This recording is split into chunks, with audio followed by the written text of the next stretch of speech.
22 de agosto del 2022. Qué gusto saludarles, amigas y amigos. Bienvenidos sean ustedes a la emisión estelar de Noticias 7.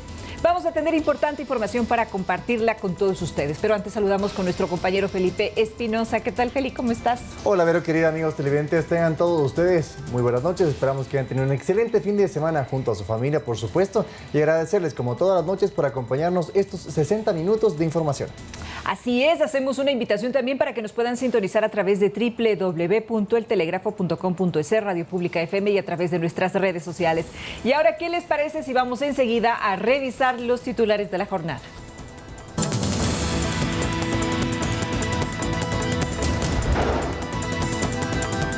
Arrancó el censo penitenciario en la cárcel de Tulcán. Padre asesina a su hija en Durán. El hombre también habría cometido incesto. Minga de vacunación busca la cobertura con dosis de refuerzo a 10 millones de ecuatorianos. En lo internacional, un nuevo caso de abuso policial conmociona a Estados Unidos. Y en los deportes, Ener Valencia vive un brillante momento con su equipo, el Fenerbahce.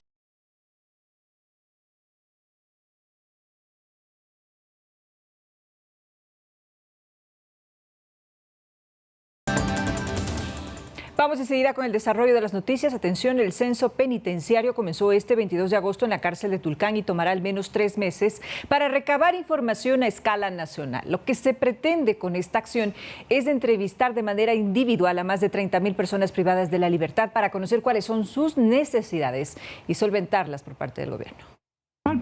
Validar identidades, identificar bandas, entre otros, son los objetivos principales del censo penitenciario que el Instituto Nacional de Estadísticas y Censos, en conjunto con el Servicio de Atención a Personas Privadas de la Libertad, iniciaron en Tulcán este lunes 22 de agosto. Los objetivos planteados se lograrán con la participación activa de la población penitenciaria a través de su información responsable y verídica sobre sus necesidades. El recorrido durará aproximadamente 3 meses. Ya hay un cronograma establecido. Arrancó en las provincias de Carchi y Loja y culminará en Guayas. Se inicia con 1.539 personas privadas de la libertad en 2 provincias de manera paralela. Posteriormente, de manera programada, se cumplirá con todos los centros de privación de la libertad en el país. Se realizarán entrevistas individuales. Ahorita estamos realizando la digitación de ingreso de datos, en el cual se le pide el número de cédula y se les toma las fotografías de la parte frontal, izquierda y derecha. Como ustedes pueden ver, estamos llevando el proceso de manera normal. Nos pidieron el número de cédula, los nombres, y como para un orden, como para tener un orden de nosotros los privados de libertad. El censo penitenciario levantará y actualizará la información sociodemográfica de aproximadamente 32.543 personas privadas de la libertad, que actualmente se encuentran en 36 centros a nivel nacional. Andrea Orbe, Noticias 7. Continuamos con información, amigos televidentes, porque con explosivos sujetos realizaron 2 atentados en diferentes sectores de Guayaquil. Aparentemente los dueños de los inmuebles son objeto de extorsiones. El artefacto explosivo fue colocado en la puerta principal de la casa. En el sector indicaron que la familia afectada es dueña de 2 farmacias en el sector.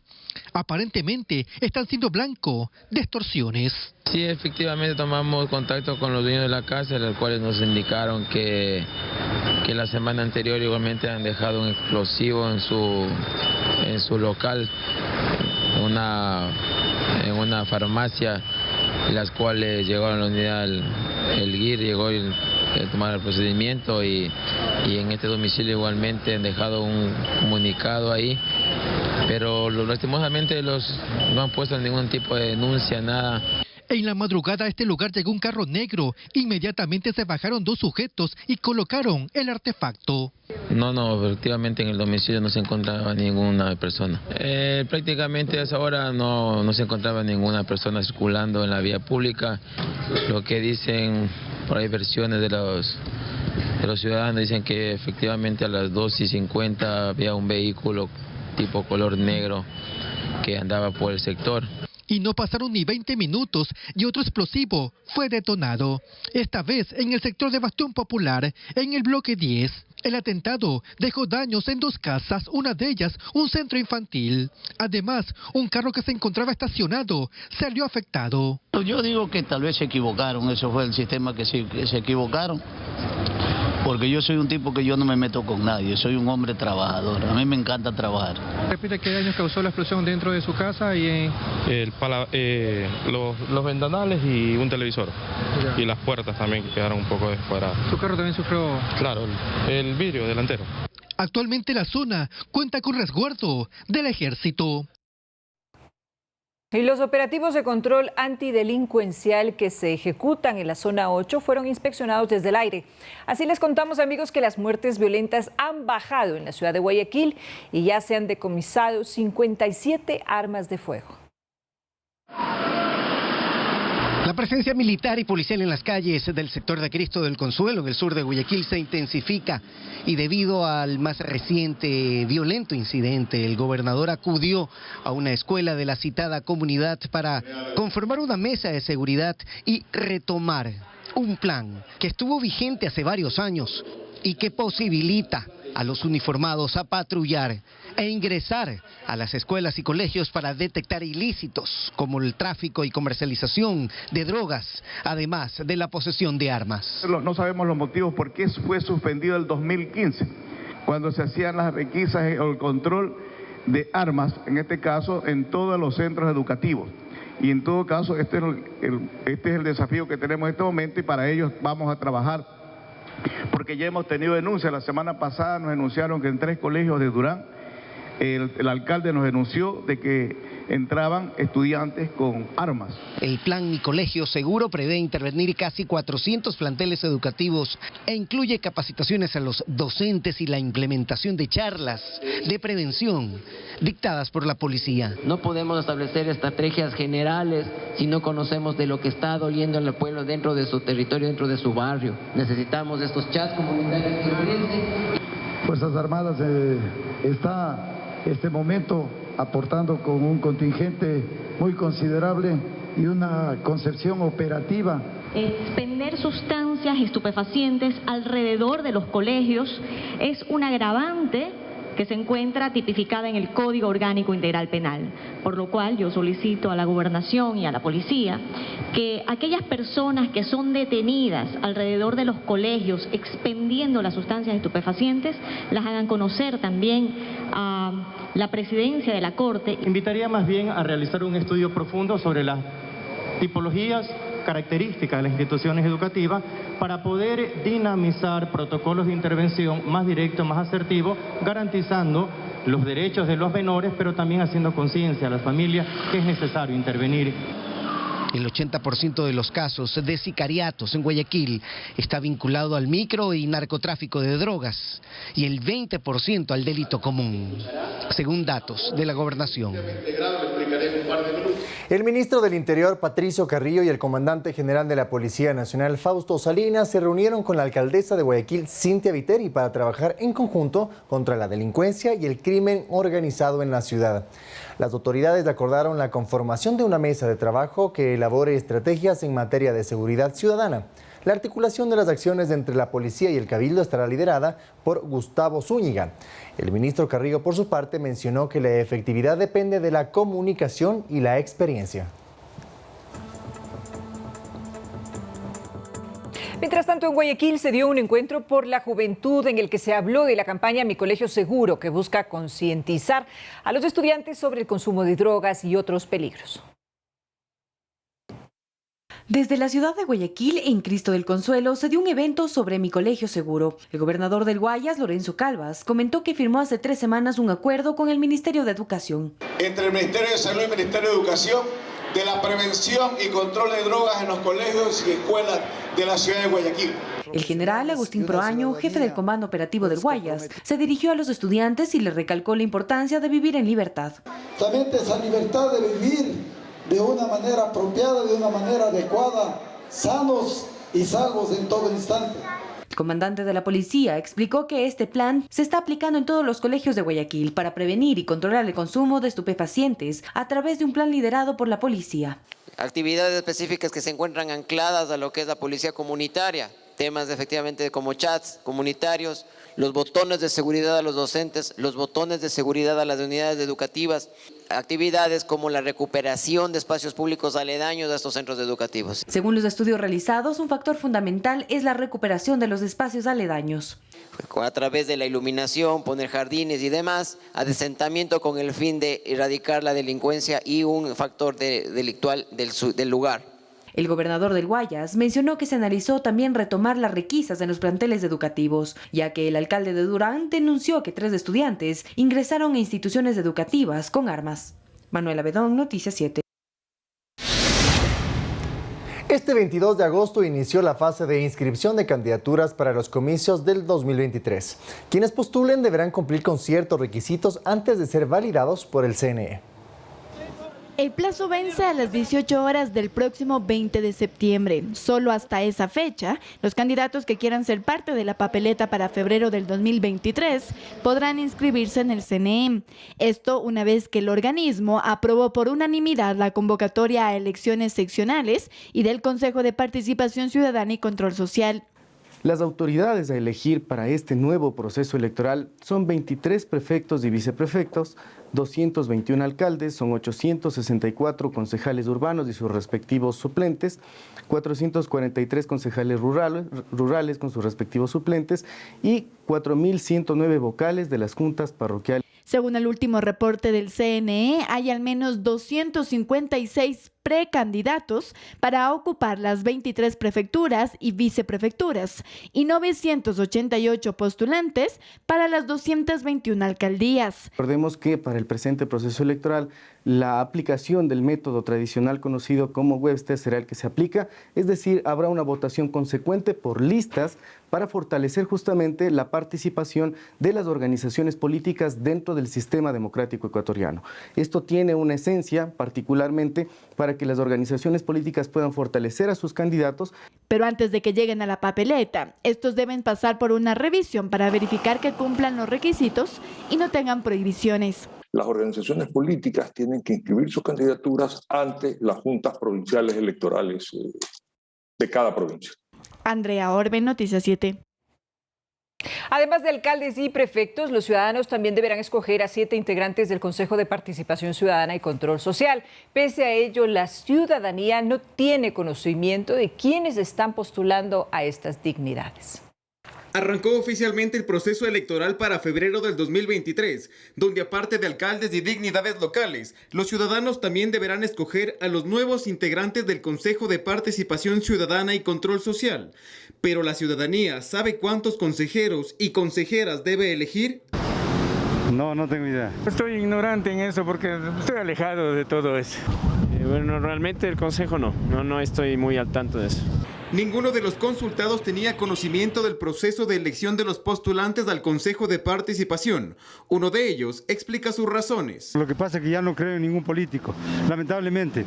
A la par de las dignidades locales, los ecuatorianos votarán para escoger a 7 vocales que estarán a cargo del Consejo de Participación por 4 años.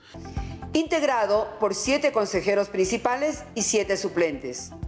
3 hombres, 3 mujeres y un representante de pueblos y nacionalidades indígenas, afroecuatorianos o montubios. Este sufragio se realizará en papeletas separadas, una de hombres, una de mujeres y otra de pueblos y nacionalidades indígenas. Parte de los requisitos para postular son ser ecuatoriano, estar en goce de los derechos de participación, haber cumplido 18 años de edad, acreditar probidad notoria reconocida por el manejo adecuado y transparente de fondos públicos, tener trayectoria en organizaciones sociales, en participación ciudadana y lucha contra la corrupción y tener título de tercer nivel debidamente registrado. La lista de postulantes al Consejo de Participación se conocerá en septiembre de este año. Edison Saavedra, Noticias 7. Así es, amigos televidentes, y la tarde de este lunes se llevó a cabo la audiencia por la segunda acción de protección que presentó Guadalupe Llori para recuperar la presidencia de la Asamblea Nacional. Aún no hay una resolución. Decir a la señora que se ponga a trabajar, que tenga producción legislativa, que para eso nos eligió. Así se refirió la asambleísta Lucía Plasencia a su colega Guadalupe Llori por la convocatoria a los miembros de la comisión ad hoc de la Asamblea Nacional que elaboraron el informe de su destitución a una unidad judicial de Quitumbe como parte de la audiencia de acción de protección planteada por la expresidenta del Legislativo para ser restituida. Llori asegura que su destitución como máxima autoridad parlamentaria fue ilegal. Aquí no se trata de volver o no volver a la presidencia de la Asamblea, aquí se trata de exigir la reparación de todo el daño causado a mi familia, a Pachacuti y a mí como una mujer amazónica. Para el asambleísta Esteban Torres, los recursos presentados por Llori ante la justicia son insólitos. Justicia constitucional no es indemnizatoria, es reparatoria. Además, el legislador que propuso su dimisión criticó la cuantiosa indemnización de 8,1 millones de dólares como parte de la indemnización que solicita Llori. $100,000 por cada asambleísta, los cuales ni siquiera son demandados, porque en esta acción ha demandado a la Asamblea en la persona de su presidente y a los miembros de la excomisión ad hoc, así que no tiene ningún sentido. Pero la asambleísta se mantiene firme en su pedido y anunció que continuará interponiendo nuevas acciones de ser el caso. Voy a seguir presentando acciones ya sea constitucionales o judiciales con la finalidad de hacer respetar mis derechos. El argumento de la expresidenta es que fue removida de sus funciones cuando existían medidas cautelares que impedían su salida del cargo. Hasta el fin de esta edición, el proceso judicial no ha concluido. Lautaro Andrade, Noticias 7. En otro tema, la Secretaría de Educación Superior, Ciencia y Tecnología, CENESID, puso en marcha un plan de contingencia para reinsertar en el sistema educativo ecuatoriano a los estudiantes que regresaron debido a la guerra entre Rusia y Ucrania. De 310 estudiantes, 172 ya cuentan con un cupo para continuar con su educación superior en universidades públicas y privadas de nuestro país. Además, se brindó asistencia a 44 profesionales para registrar su título obtenido en Ucrania, mientras que 37 estudiantes que estaban en primer semestre y no lo finalizaron rendirán el test Transformar para continuar con su formación académica. Amigos televidentes, nos vamos a una pequeña pausa comercial, pero al regreso, el Ministerio de Salud, para alcanzar su meta de 90% de cobertura en dosis de refuerzo, realizará una minga de vacunación a escala nacional. Regresamos en breve.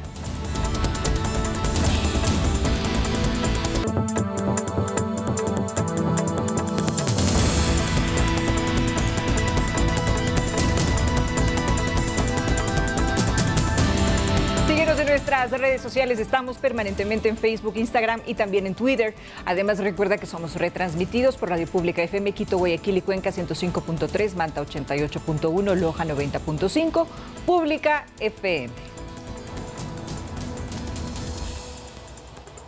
Gracias por continuar en nuestra sintonía, amigos televidentes, y escuche con atención porque en medio del juicio político a los vocales de la Judicatura por la evaluación y destitución de 26 jueces en el 2019, hay que cumplir con una compensación económica para los magistrados, que según los juristas finalmente la pagaremos todos los ecuatorianos. En diciembre de 2021, la Corte Constitucional sentenció al Estado a un pago compensatorio por la destitución de 26 jueces en 2019. Los cesados no aprobaron una evaluación, pero la Corte declaró la inconstitucionalidad de la resolución de la Judicatura con la que se expidió el reglamento de la evaluación por fuera de este plazo. Fueron jueces muy cuestionados y realmente es bastante preocupante lo que ha sucedido. Pero pese a esta situación, al rechazo, habrá que pagarles. Lamentablemente, las sentencias en el Ecuador por un tema de seguridad jurídica tiene que cumplirse. El constitucionalista Salim Saidán en 2019 ya advertía de esta situación. Ojalá esto no termine en otra sentencia de la Corte Interamericana de Derechos Humanos y tengamos que pagar todos por las autoridades de turno que no sujetan sus actuaciones y decisiones a la Constitución y a la ley. Los ciudadanos somos los que tenemos que pagar por las incorrecciones de las autoridades, ¿sí?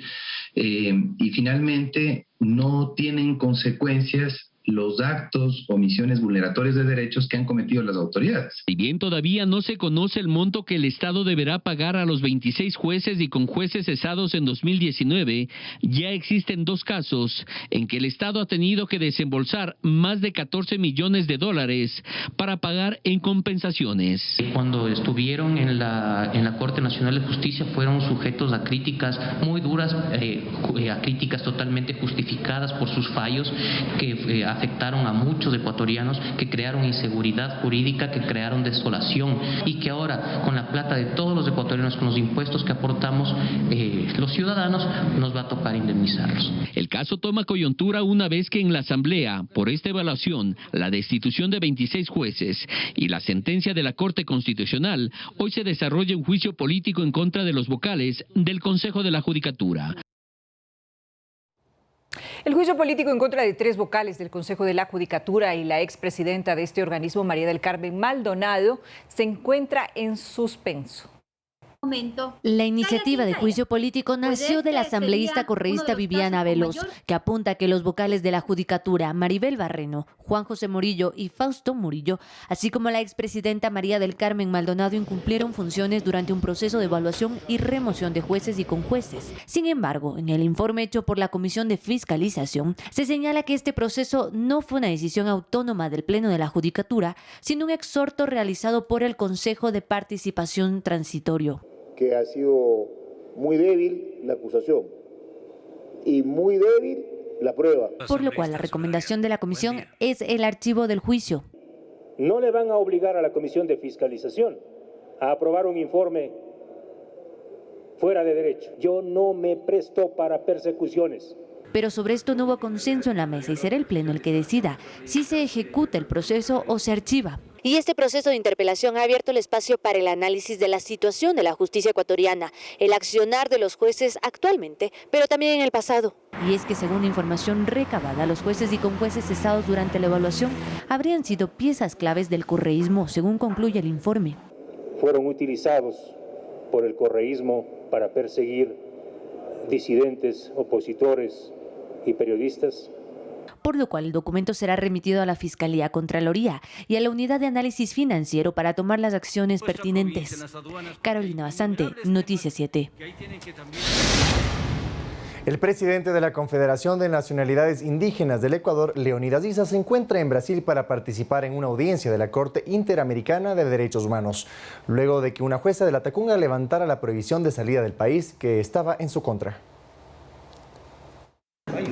El líder indígena Leonidas Issa está procesado por presunta paralización de servicio público durante el paro nacional de junio.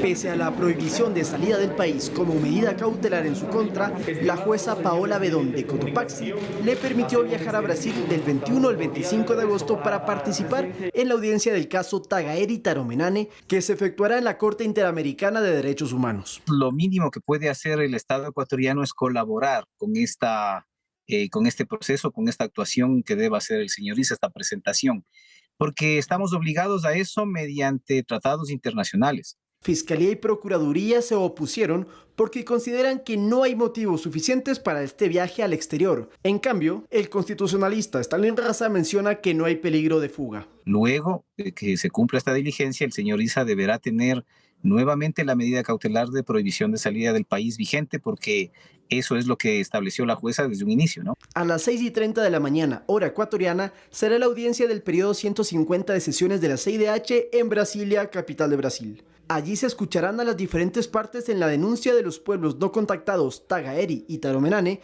que en 2006 presentaron un recurso por matanzas de las que fueron víctimas en 2003, 2006 y 2013, presuntamente por madereros ilegales en conjunto con guaraníes contactados. El Estado presentará a los jueces de la Corte Interamericana una postura conciliadora y una postura que además de eso permitirá llegar a una solución correcta, amistosa, responsable. El subsecretario jurídico de la presidencia aclaró que en la actualidad se cumple a cabalidad la defensa de la zona intangible en el Yasuní para proteger a las poblaciones autóctonas del extractivismo minero. No ver a los pueblos en aislamiento voluntario como enemigos o como una contraparte. Isa, como presidente de la CONAIE, será uno de los ponentes, mientras que la resolución de la Corte podría tardar entre 8 meses a 1 año.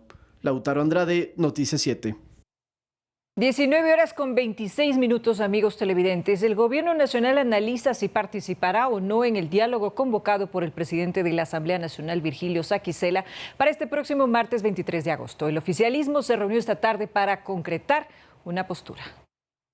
Las horas están contadas para la cita fijada por Virgilio Saquicela para el encuentro con el Ejecutivo. Sin embargo, este todavía está en suspenso. Vamos a sostener un encuentro virtual entre el presidente de la República, el ministro de Gobierno y el buró político de la bancada legislativa para, en función de eso, poder tomar una determinación. Y es que por parte del oficialismo plantean que no está clara la intención del legislativo ni de las diferentes bancadas. Si no, no va a tener ningún sentido el que vengamos acá a reunirnos, sobre todo si vemos que no existen las condiciones y no hay la voluntad política. Aunque dicen estar abiertos a las conversaciones. Nosotros nos mantenemos en que el diálogo siempre debe existir. Lo mismo por parte de otros bloques legislativos. Lo que esperan los ecuatorianos es que haya diálogo, que en la diversidad política e ideológica haya un diálogo mínimo para llegar a consenso. Sin embargo, algunos son escépticos de la reunión. Y si el que te invita a dialogar es el que te quería sacar, como que no es muy fuerte esa invitación.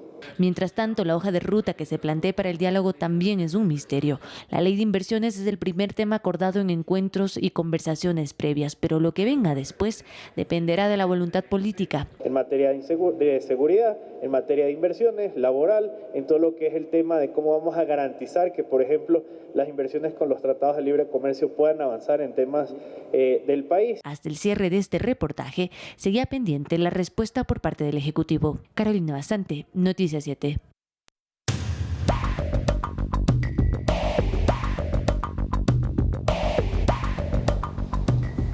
El Ministerio de Salud realizará una minga de vacunación a escala nacional para alcanzar su meta de 90% de cobertura en dosis de refuerzo.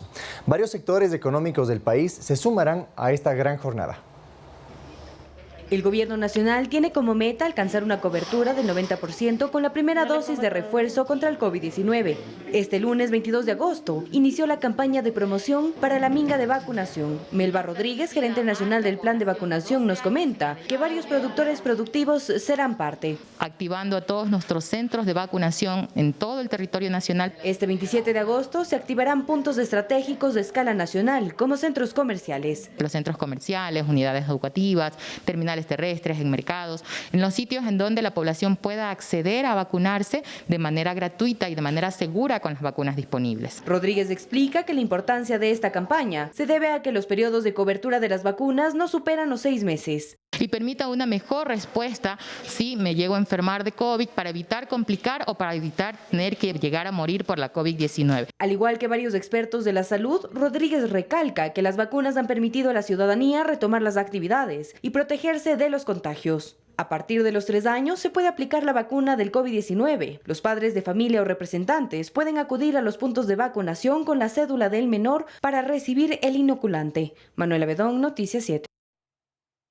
Existe fuerte demanda de pruebas rápidas de antígenos de detección de COVID-19 en las farmacias de Quito. En los últimos 3 días se han vendido alrededor de 1.000 tests. Hay puntos de venta inclusive en los cuales las pruebas se venden en su totalidad en cuestión de horas. Con una efectividad superior al 90%, los tests de antígenos registran gran demanda en las farmacias. Realmente ha tenido mucha acogida las pruebas COVID. El día jueves tuvimos la llegada de las pruebas y ya se terminaron. ¿El mismo día? Sí, todos los días nos reponen y en la tarde ya no tenemos. De acuerdo a la Agencia Nacional de Regulación, Control y Vigilancia Sanitaria, ARCSA, hasta el momento se han entregado el registro sanitario a 5 empresas proveedoras. En las farmacias hay de distintas presentaciones y su precio oscila en los $8. En estos 3 días prácticamente se han vendido cerca de 800 pruebas en las 3 ciudades más grandes del país, que son Quito, Guayaquil y Cuenca. Ha transcurrido cerca de una semana desde que se comercializan las pruebas COVID sin receta médica en las las farmacias. Sin embargo, y pese a la gran demanda, aún hay desconocimiento sobre su uso. ¿Compraría las pruebas COVID? Sí, seguro. ¿Sabe cómo utilizarlas? No sé mucho, la verdad. Por ahora no sé cómo usarlas en caso de que son las que hay que hacer por la nariz. La gran demanda por adquirir estas pruebas ha obligado a las farmacias a reponer el producto, por lo cual a diario salen más camiones desde las bodegas hacia las farmacias para abastecer la fuerte demanda de las pruebas COVID-19. Y pongan atención, amigos televidentes, porque para este año lectivo 2022-2023 en la región Sierra Amazonía los estudiantes usarán uniforme de manera obligatoria con base al código de convivencia de cada plantel educativo. En la siguiente nota le contamos cómo se preparan los padres de familia para este inicio a clases.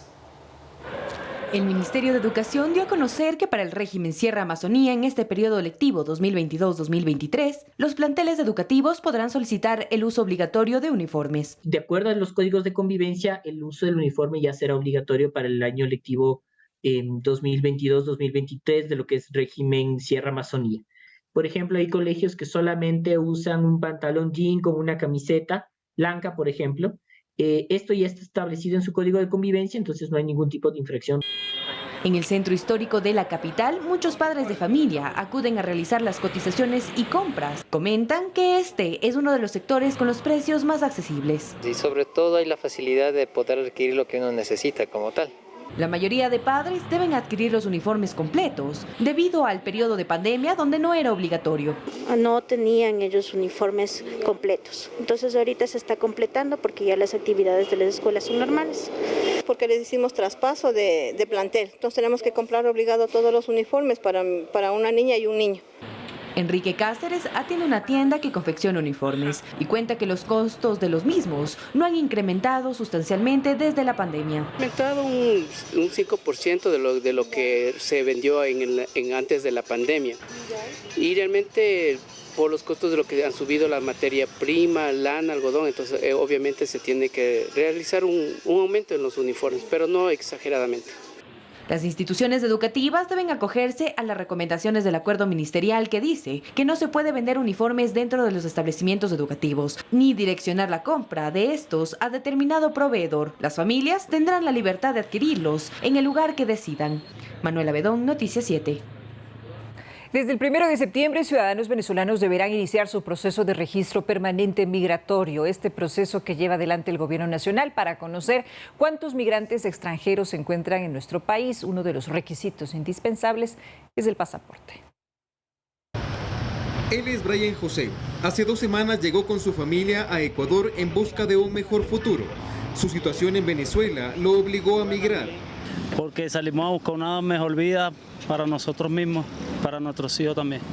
Su viaje desde su país hasta Ecuador duró 3 meses. En la frontera ingresó por las conocidas trochas.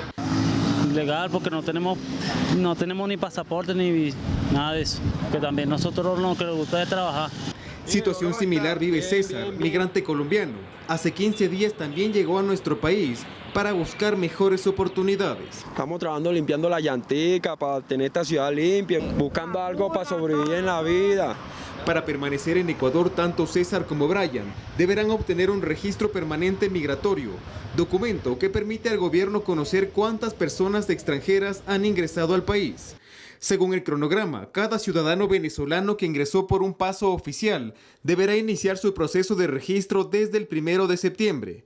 Para personas de otras nacionalidades que cruzaron la frontera por un paso oficial, deberán hacerlo desde el 16 de noviembre del presente año, mientras que ciudadanos venezolanos que ingresaron irregularmente deberán registrarse desde el 17 de febrero del 2023.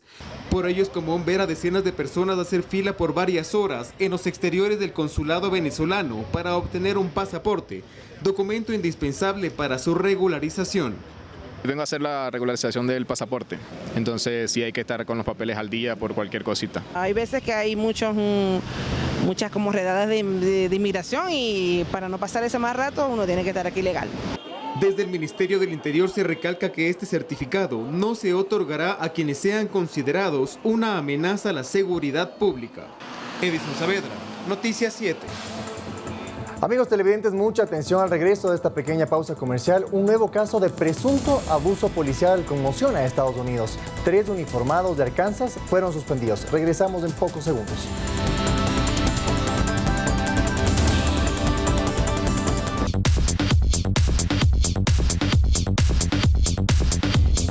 Fanáticos, un fuerte abrazo para todos. En pocos minutos estamos junto a ustedes con mucha información deportiva. ¿Quieren conocer cómo va la Vuelta a España? ¿Cómo le va a Richard? ¿Estuvo involucrado en la caída que existió en esta nueva etapa? Bueno, se los contamos en pocos minutos junto al gran momento de Ener Valencia en el fútbol turco. 6 goles en los últimos partidos para el delantero ecuatoriano y algunos andaban preocupados por el 9 de la selección. Esto y mucho más en pocos minutos. Ya los acompañamos.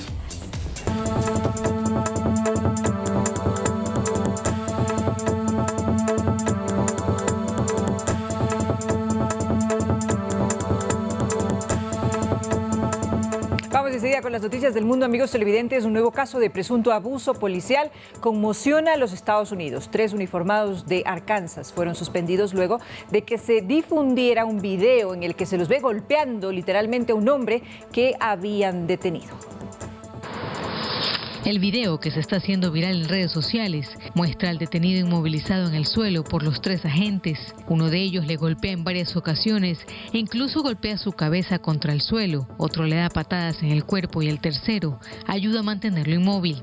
2 de los policías son ayudantes del sheriff del condado de Crawford y el tercero es un oficial de la policía de Mulberry, una localidad de dicho condado. La Policía Estatal de Arkansas se encargará de investigar lo sucedido, según confirmó el gobernador del estado. El jefe de la policía de Crawford confirmó la suspensión de los agentes y en la misma línea se pronunció la policía de Mulberry sobre su uniformado. Fuentes policiales informaron a los medios locales que el suceso se produjo después de que la policía de la localidad de Alma recibiera un aviso sobre un hombre que estaba amenazando al empleado de una tienda con cortarle la cara y lanzando mensajes terroristas. El hombre salió de la tienda y se fue en bicicleta por una carretera hasta que fue interceptado por los agentes.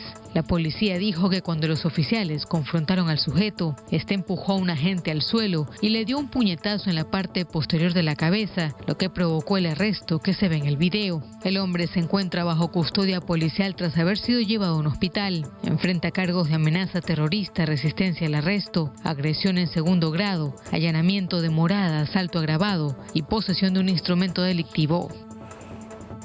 Vamos a cambiar de tema, amigos televidentes. El Papa Francisco rompió finalmente su polémico silencio sobre las detenciones de clérigos en Nicaragua.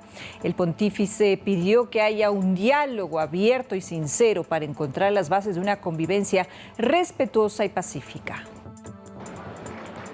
El Papa Francisco expresa su preocupación por la situación en Nicaragua. En la plaza de San Pedro del Vaticano, el líder religioso ha hecho referencia a la crisis política que vive el país centroamericano y que ha salpicado la Iglesia Católica tras el arresto de altos cargos eclesiásticos por orden del presidente Daniel Ortega. El pontífice ha pedido que haya un diálogo abierto y sincero para encontrar las bases de una convivencia respetuosa y pacífica.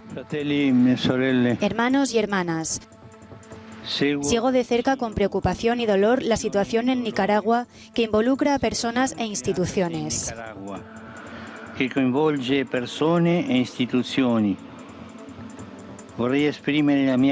Quisiera expresar mi convicción y mi esperanza de que a través de un diálogo abierto y sincero se puedan encontrar todavía las bases para una convivencia respetuosa y pacífica.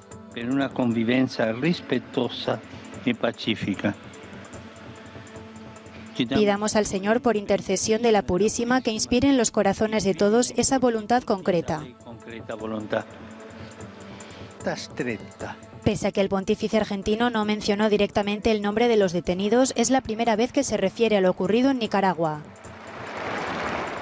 Existe revuelo en la economía mundial. El euro alcanzó su nivel más bajo frente al dólar desde su creación. La subida de los tipos de interés por parte de la Reserva Federal y sobre todo la guerra de Ucrania con Rusia favorecen que los inversores opten por el billete verde. Batacazo histórico del euro frente al dólar. Este lunes la moneda europea ha alcanzado su nivel más bajo frente a la estadounidense desde su introducción en 2002.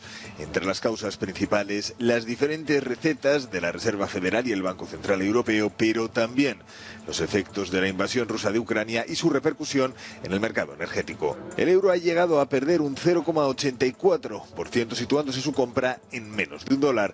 El regulador estadounidense ha anunciado una subida de los tipos de unos 50 puntos para atajar la inflación en septiembre, ubicándose así en la horquilla entre el 2,75% y el 3%, lo que junto a la aversión al riesgo está haciendo al billete verde más atractivo para los inversores.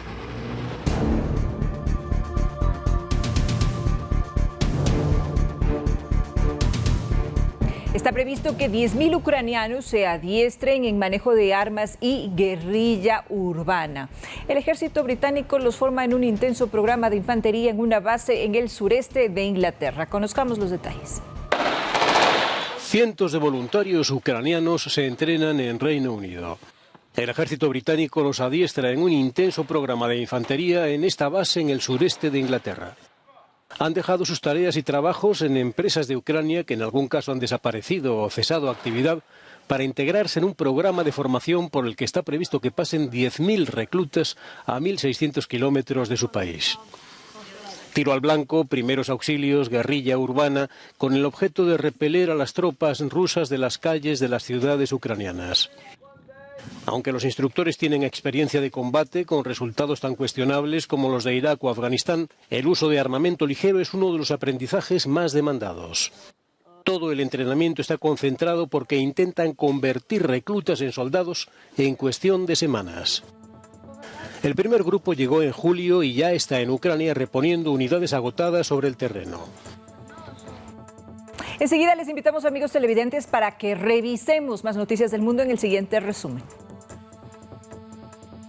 El presidente de Colombia, Gustavo Petro, anunció haber suspendido las órdenes de captura y extradición de los negociadores del Ejército de Liberación Nacional para reanudar las conversaciones con esa guerrilla. Petro confía en que el futuro proceso de paz con el ELN sea rápido y expedito. Su predecesor, Iván Duque, rompió en 2019 las negociaciones de paz tras un atentado con coche bomba contra una escuela de policía. Ordenó nuevamente la captura de los delegados del ELN y exigió sin éxito a Cuba su entrega.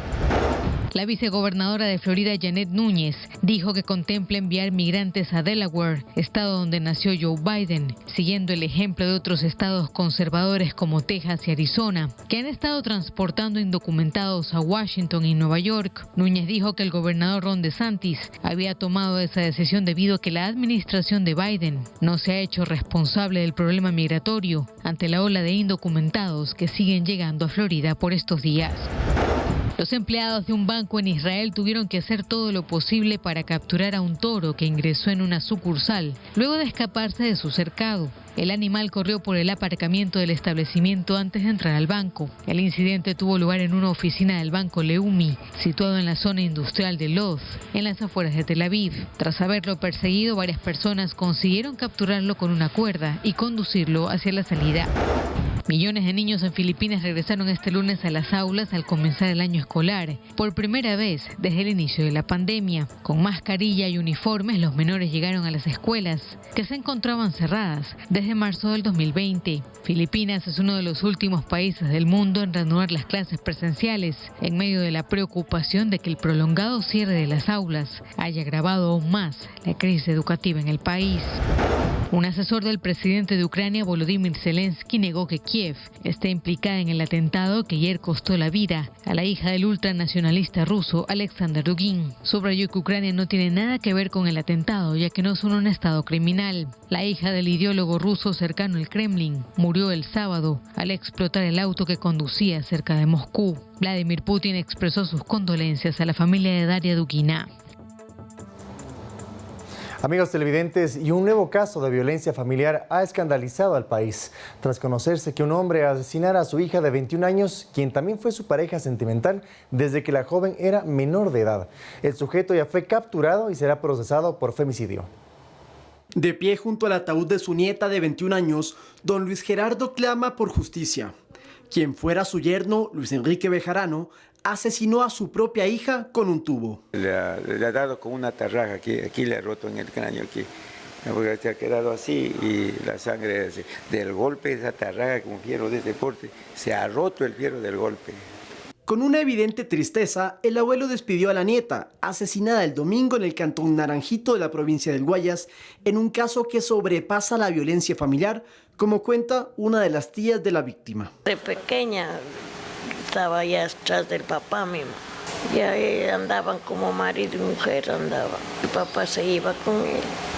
Entonces ahí sabría ya abusarse de la hija. Le decía, aconséjenle que se separe del papá, aconsejen ella jovencita que se haga de un marido cogiendo otro joven como ella. El propio abuelo confirmó que su nieta convivía con el padre en una incestuosa relación que aparentemente por los celos terminó con su vida. La señorita, la adolescente, era la hija del hoy aprendido y asimismo conviviente por más de 5 años. Luis Enrique fue capturado y recibió una orden de prisión preventiva. La fiscalía lo acusa de presunto femicidio y durante la instrucción fiscal permanecerá en la penitenciaria del Litoral. El ciudadano presenta lo que es un antecedente judicial, un proceso judicial anteriormente por las mismas causas, lesiones, en el cual él estuvo detenido. Las investigaciones apuntan a que el agresor estaba en un ataque de celos y en estado etílico, por lo que asesinó a su hija, a quien habría violado desde que ésta tenía 15 años. Este violento incidente ha traído una serie de miradas a una pequeña localidad guayasense. Lautaro Andrade, Noticias 7. Vamos a hacer una pausa, amigos televidentes. Cuando regresemos les vamos a contar los detalles acerca de nuestro querido Ener Valencia, quien vive un brillante momento con su equipo, el Fenerbahce. Y ya regresamos con los detalles de esto y más después de la pausa. Delegó un equipo técnico del Ministerio de Gobierno para que asista a la convocatoria de diálogo con la Asamblea Nacional. Los representantes del Ejecutivo serán la economista Seria Moya, el abogado Ricardo Avilés y la abogada María José Piñeiros. El encuentro está previsto para las 9:30 de este martes. Por el momento se está a la espera de los delegados designados por el Legislativo.